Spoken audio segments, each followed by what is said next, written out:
What's going on, everyone? James Lynch here for OddsChecker US, taking a look at Saturday's UFC Vegas 64 main event, which pits Marina Rodriguez against Amanda Lemos. And right now on OddsChecker, you can see Marina Rodriguez, the favorite on most books, almost a 2-to-1 favorite, or is a 2-to-1 favorite, I should say, over the fellow Brazilian. Let's break this fight down a little bit. Let's look at the tail of the tape here. You can see 35 years old for Rodriguez, 35 years old for Lemos, 5'6" to 5'4", 65 to 65. So they have the same reach. Rodriguez just a little bit taller in this fight. Let's look at their last couple fights, compare notes.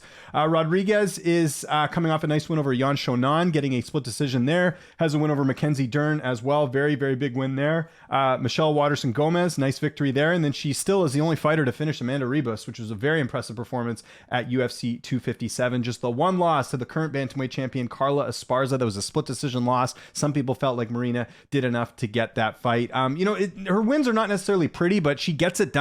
That's one thing with Rodriguez here. She does typically get it done on the judges' scorecards over and over again, and she's extremely tough to take out. If you look at her career, as far as her losses go, she's never been finished, and some of these names here are really good opponents here. Again, I mentioned the current strawweight champion Carla Esparza. There's a lot of fighters here who do possess a threat. So Amanda Lemos, of course, is coming off a nice win over Michelle Waterson-Gomez. So the difference, they have a common opponent, obviously, but she was able to finish Michelle Waterson-Gomez in that fight. Just the one loss to Andrade in a fight, which, believe it or not, she was actually looking pretty good in prior to Andrade getting a hold of her and squeezing her out for the submission victory. And then outside of that, a couple nice finishes. The thing with her is the power. Can she go out there and knock out Rodriguez over 5 rounds? I suppose it's possible, but you look at the wins here over Souza and Ruiz, those were impressive finishes that she's gotten done. And then we saw the ground game in her last fight as well with Lemos. So I think, there's a lot of reasons to like Marina Rodriguez here. I think she's fought better opposition. She has 5-round experience as well, and she's just someone that's tough to take out. I only really see one path to victory for Lemos in this fight, and that is her knocking Rodriguez out, which I don't see happening. I suppose it could be one of those situations with over 5 rounds. She could maybe land the better shots and earn the judges' nod on that one, but I think Rodriguez is too smart for that. She's just one of those fighters that